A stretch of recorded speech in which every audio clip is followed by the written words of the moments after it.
नमस्कार। तो आप सुन रहे हैं मुंशी प्रेमचंद की कहानी कफन। लीजिए। झोंपड़े के द्वार पर बाप और बेटा दोनों एक बुझे हुए अलाव के सामने चुपचाप बैठे हुए थे और अंदर बेटे की जवान बीवी बुधिया प्रसव वेदना से पछाड़ खा रही थी।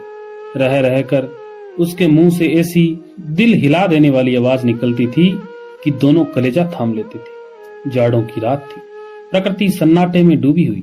सारा गांव अंधकार में लय हो गया था। घीशु ने कहा, मालूम होता है बचेगी नहीं। सारा दिन दौड़ते हो गया। या देख तो आ।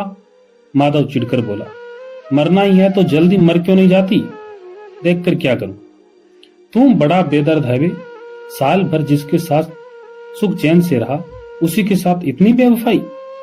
तो मुझसे तो उसका तड़पना और हाथ पांव पटकना नहीं देखा जाता। चमारों का कुनबा था और सारे गांव में बदनाम। घीसू एक दिन काम करता तो 3 दिन आराम करता। माधव इतना कामचोर था कि आध घंटे काम करता तो घंटे भर चिलम पीता। इसीलिए उन्हें कहीं मजदूरी नहीं मिलती थी। घर में मुट्ठी भर अनाज मौजूद हो तो उनके लिए काम करने की कसम थी। जब 2-4 फाके हो जाते तो घीसू पेड़ पर चढ़कर लकड़ियां तोड़ लाता और माधव बाजार में बेच आता। और जब तक वह पैसे रहते दोनों इधर उधर मारे मारे फिरते। गांव में काम की कमी न थी। किसानों का गांव था। मेहनती आदमी के लिए 50 काम थे।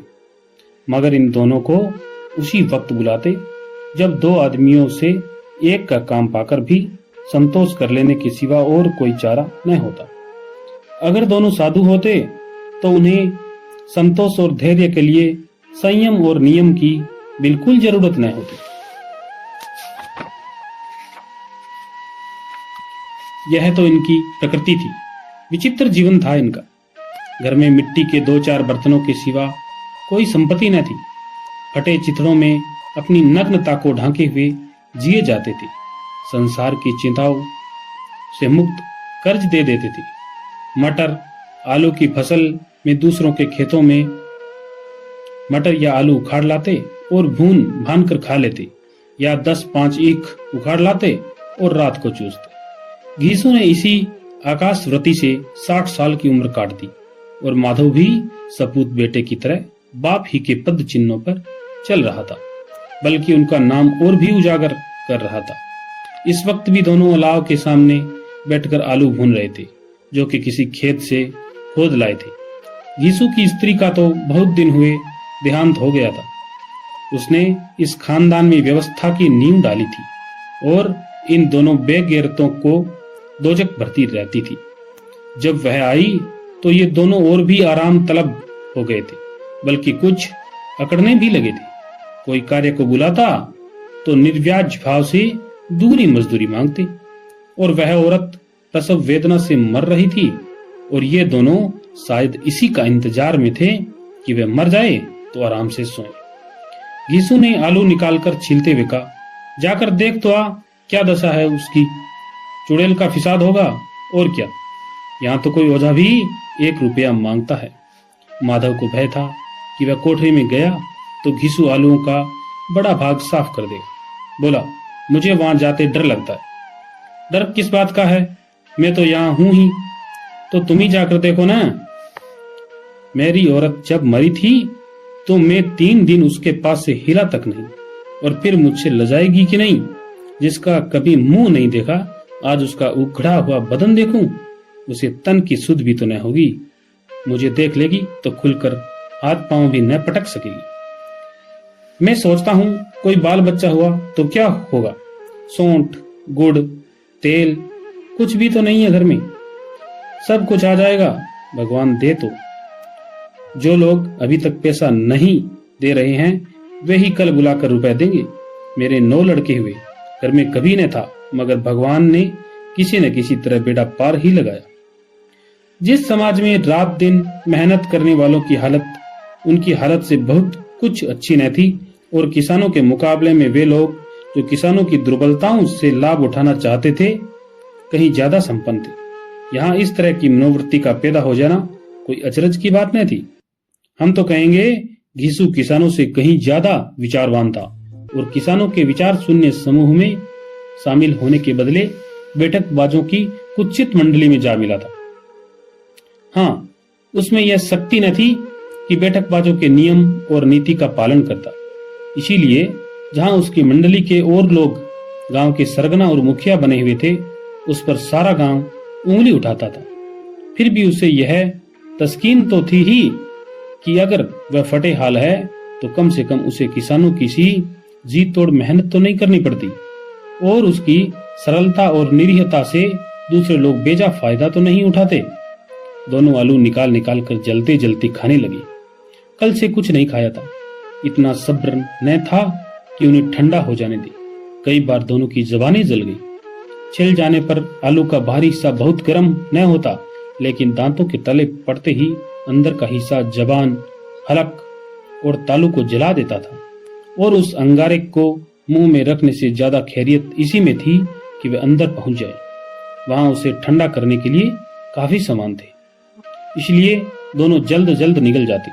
हालांकि इस कोशिश में उनकी आंखों से आंसू निकल आते। घीसू को उस वक्त ठाकुर की बारात याद आई, जिसमें 20 साल पहले वह गया था। उस दावत में उसे जो तृप्ति मिली थी, वह उसके जीवन में एक याद रहने लायक बात थी और आज भी उसकी याद ताजी थी। बोला, वह भोज नहीं भूलता।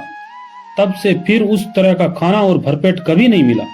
लड़की वालों ने सबको भरपेट पूड़ियां खिलाई थी। सबको, छोटे बड़े सब ने पूड़ियां खाई और असली घी की चटनी, रायता, 3 तरह के सूखे साग, एक रसेदार तरकारी, दही, चटनी, मिठाई। अब क्या बताऊं कि उस भोज में क्या स्वाद मिला। कोई रोक टोक नहीं थी, जो चीज चाहो मांगो, जितना चाहो खाओ। लोगों ने ऐसा खाया कि किसी से पानी न पिया गया, मगर परोसने वाले हैं कि पत्तल में गरम गरम गोल गोल सुवासित कचौरियां डाल देते थे। मना करते हैं कि नहीं चाहिए, पत्तल पर हाथ रोके हुए हैं, मगर वे हैं कि दिए जाते हैं। और जब सबने मुंह धो लिया तो पान इलायची भी मिली, मगर मुझे पान लेने की कहां सुधती, खड़ा हुआ न जाता था। चटपट जाकर अपने कंबल में लेट गया। ऐसा दिल दरियाव था वह ठाकुर। माधव ने इन पदार्थों का मन ही मन मजा लेते हुए कहा, अब हमें कोई ऐसा भोज नहीं खिलाता। अब कोई क्या खिलाएगा, वह जमाना दूसरा था। अब तो सबको किफायत सूझती है। शादी ब्याह में मत खर्च करो, क्रियाक्रम में मत खर्च करो। पूछो, गरीबों का माल बटोर बटोर कर कहाँ रखोगे? बटोरने में तो कमी नहीं है, हाँ खर्च में किफायत सूझती है। तुमने 20 पूरियां खाई होगी। 20 से ज्यादा खाई थी। मैं 50 खा जाता। 50 से कम मैंने न खाई होगी।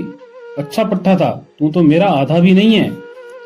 आलू खाकर दोनों ने पानी पिया और वहीं अलाव के सामने अपनी धोतियां उठकर पांव पेट में डाले सो रहे, जैसे 2 बड़े बड़े अजगर गंडुलियां मारे पड़े हो। और बुधिया अभी तक करा रही थी। सवेरे माधव ने कोठरी में जाकर देखा तो उसकी स्त्री ठंडी हो गई थी। उसके मुंह पर मक्खियां भिनक रही थी। पथराई हुई आंखें ऊपर टंगी हुई थी। सारी देह धूल से लथपथ हो रही थी। उसके पेट में बच्चा मर गया था। माधव भागा हुआ घीसू के पास आया। फिर दोनों जोर जोर से हाय हाय करते और छाती पीटने लगे। पड़ोस वालों ने यह रोना धोना सुना तो दौड़े हुए आए और पुरानी मर्यादा के अनुसार इन अभागों को समझाने लगे, मगर ज्यादा रोने पीटने का अवसर न था। कफन की और लकड़ी की फिक्र करनी थी। घर में तो पैसा इस तरह गायब था जैसे चील के घोंसले में मांस। बाप बेटे रोते हुए गांव के जमींदार के पास गए। वह इन दोनों की सूरत से नफरत करते थे। कई बार इन्हें अपने हाथों पीट चुके थे। चोरी करने के लिए, वादे पर काम पर न आने के लिए। पूछा, क्या है बे घिसुआ, रोता क्यों? अब तो तू कहीं दिखाई भी नहीं देता। मालूम होता है इस गांव में रहना नहीं चाहता। घिसू ने जमीन पर सिर रखकर आंखों में आंसू भरे हुए कहा, सरकार, बड़ी विपत्ति में हूं। माधव की घरवाली रात को गुजर गई। रात भर तड़पती रही सरकार। हम दोनों उसके सिरहाने बैठे रहे। दवा दारू जो कुछ हो सका सब कुछ किया, मगर वह हमें दगा दे गई। अब कोई एक रोटी देने वाला भी न रहा। मालिक तबाह हो गए। घर उजड़ गया। आपका गुलाम हूं। अब आपके सिवा कौन उसकी मिट्टी पार लगाएगा। हमारे हाथ में तो जो कुछ था वह सब दवा दारू में उठ गया। सरकार ही की दया होगी तो उसकी मिट्टी उठेगी। आपके सिवा किसके द्वार पर जाऊं। जमींदार साहब दयालु थे, मगर घीसू पर दया करना काले कंबल पर रंग चढ़ाना था। जी में तो आया, कह दें चल दूर हो यहां से, यूं तो बुलाने से भी नहीं आता। आज जब गर्ज पड़ी तो आकर खुशामद कर रहा है। हरामखोर कहेगा, बदमाश। लेकिन वह क्रोध या दंड का अवसर न था। जी में कुड़ते हुए 2 रुपए निकालकर फेंक दिए, मगर सांत्वना का एक शब्द भी मुंह से न निकला। उसकी तरफ ताका तक नहीं, जैसे सिर का बोझ उतारा हो। जब जमींदार साहब ने 2 रुपए दिए तो गांव के बनिए महाजनों को इनकार का साहस कैसे होता। यीशु जमींदार के नाम का ढिढोरा भी पीटना जानता था। किसी ने 2 आने दिए, किसी ने 4 आने। 1 घंटे में घीसू के पास 5 रुपए की अच्छी रकम जमा हो गई। कहीं से नाज मिल गया, कहीं से लकड़ी, और दोपहर को घीसू और माधव बाजार से कफन लाने चले। इधर लोग बांस वांस काटने लगे। गांव की नरम दिल स्त्रियां आ आकर लाश देखती थी और उसकी बेकसी पर 2 बूंद आंसू गिराकर चली जाती थी। बाजार में पहुंचकर घीसू बोला, लकड़ी तो उसे जलाने भर को मिल गई है, क्यों माधव? माधव बोला, हाँ लकड़ी तो बहुत है, अब कफन चाहिए। तो चलो कोई हल्का सा कफन ले लें। हाँ और क्या, लाश उठते उठते रातें हो जाएगी, रात को कफन कौन देखता है। कैसा बुरा रिवाज है कि जिसे जीते जी तन ढांकने को चिथड़ा भी न मिले, उसे मरने पर नया कफन चाहिए। कफन लाश के साथ जल ही तो जाता है, और क्या रखा रहता है। यही 5 रुपए पहले मिलते तो कुछ दवा दारू करा लेते। दोनों एक दूसरे के मन की बात ताड़ रहे थे। बाजार में इधर उधर घूमते रहे। कभी इस बाजार की दुकान पर गए, कभी उसकी दुकान पर। तरह तरह के कपड़े, रेशमी और सूती देखे, मगर कुछ जचा नहीं। यहाँ तक कि शाम हो गई। तब दोनों न जाने किस देवी प्रेरणा से एक मधुशाला के सामने आ पहुंचे और जैसे किसी पूर्व निश्चित व्यवस्था से अंदर चले गए। वहां जरा देर तक दोनों असमंजस में खड़े रहे। फिर घीसू ने गद्दी के सामने जाकर कहा, साहू जी 1 बोतल हमें भी देना। उसके बाद कुछ चिखोना आया, तली हुई मछली आई और दोनों बरामदे में बैठकर शांतिपूर्वक पीने लगे। कई कुंजिया ताबड़तोड़ पीने के बाद दोनों सरूर में आ गए।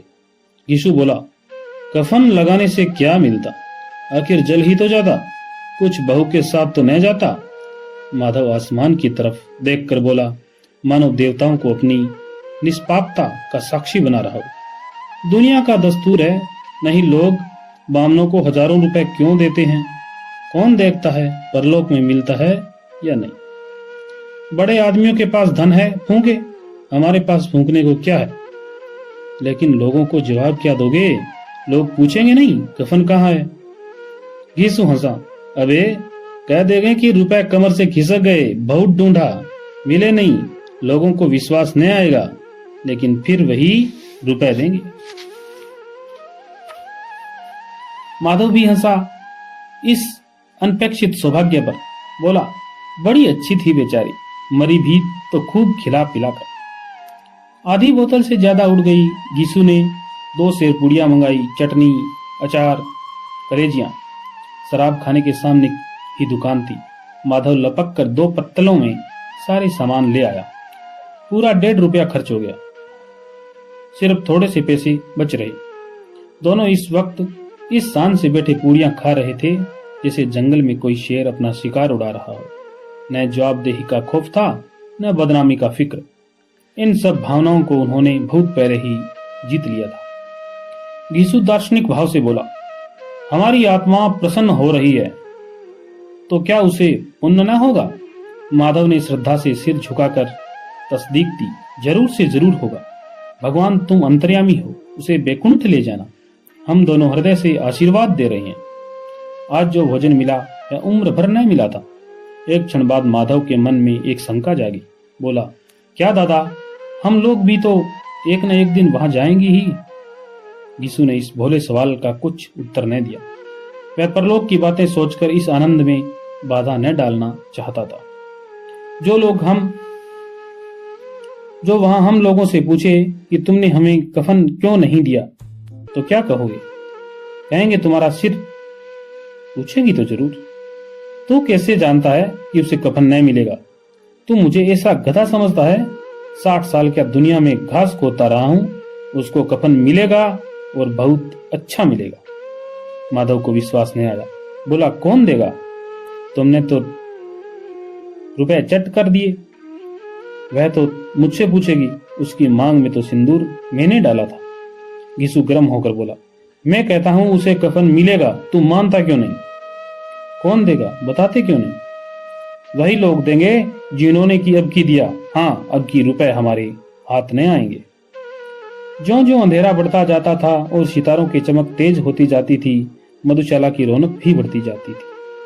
कोई गाता था, कोई डींग हाँकता था, कोई अपने संगी के गले लिपटा जाता था, कोई अपने दोस्त के मुंह में कुल्हड़ लगाई देता था। वहां के वातावरण में सरूर था, हवा में नशा। कितने तो यहाँ आकर एक चुल्लू में मस्त हो जाते थे। शराब से ज्यादा यहाँ की हवा उन पर नशा करती थी। जीवन की बाधाएं यहाँ लाती थी और कुछ देर के लिए यह भूल जाते थे कि वे जीते हैं या मरते हैं, या न जीते हैं न मरते हैं। और ये दोनों बाप बेटे अब भी मजे से ले लेकर चुस्कियां ले रहे थे। सबकी निगाहें इनकी ओर जमी थी। दोनों कितने भाग्य के बली हैं। पूरी बोतल बीच में है। भरपेट खाकर माधव ने बची हुई पूरियों की पत्तल उठाकर एक भिखारी को दे दी, जो खड़ा उनकी ओर भूखी आंखों से देख रहा था। और देने का गौरव, आनंद और उल्लास का अपने जीवन में पहली बार अनुभव किया। घिसू ने कहा, ले जा, खूब खा और आशीर्वाद दे जिसकी कमाई है। वह मर गई, मगर तेरा आशीर्वाद उसे जरूर पहुंचेगा। रोए रोए से आशीर्वाद दे, बड़ी घाटी कमाई के पैसे। माधव ने फिर आसमान की तरफ देखकर कहा, वह बैकुंठ में जाएगी दादा, बैकुंठ की रानी बनेगी। घिसू खड़ा हो गया और जैसे उल्लास की लहरों में तैरता हुआ बोला, हाँ बेटा, बैकुंठ में जाएगी। किसी को सताया नहीं, किसी को दबाया नहीं, मरते मरते हमारी जिंदगी की सबसे बड़ी लालसा पूरी कर दी। वह बैकुंठ में न जाएगी तो क्या ये मोटे मोटे लोग जाएंगे, जो गरीबों को दोनों हाथों से लूटते हैं और अपने आप को धोने के लिए गंगा में नहाते हैं और मंदिरों में जल चढ़ाते हैं। श्रद्धालुओं का यह रंग तुरंत ही बदल गया। अस्थिरता नशे की खासियत है, दुख और निराशा का दौरा हुआ। माधव बोला, मगर दादा, बेचारी ने जिंदगी में बड़ा दुख भोगा, कितना दुख और निराशा झेल कर मरी। वह आंखों पर हाथ रखकर रोने लगा, चीखें मार मार कर। घिसू ने समझाया, क्यों रोता है बेटे? खुश हो कि वह माया जाल से मुक्त हो गई, जंजाल से छूट गई। बड़ी भाग्यवान थी जो इतनी जल्द माया मोह के बंधन तोड़ दिए। और दोनों खड़े होकर गाने लगे, ठगिनी क्यों नैना झमकावे, ठगिनी क्यों नैना झमकावे। एकड़ों की आंखें इनकी ओर लगी हुई थी और ये दोनों अपने दिल में मस्त गाए जाते थे। फिर दोनों नाचने लगे, उछले भी, कूदे भी, गिरे भी, मटके भी, भाव भी बनाए, अभिनय भी किए और आखिर नशे में मदमस्त होकर वहीं गिर पड़े।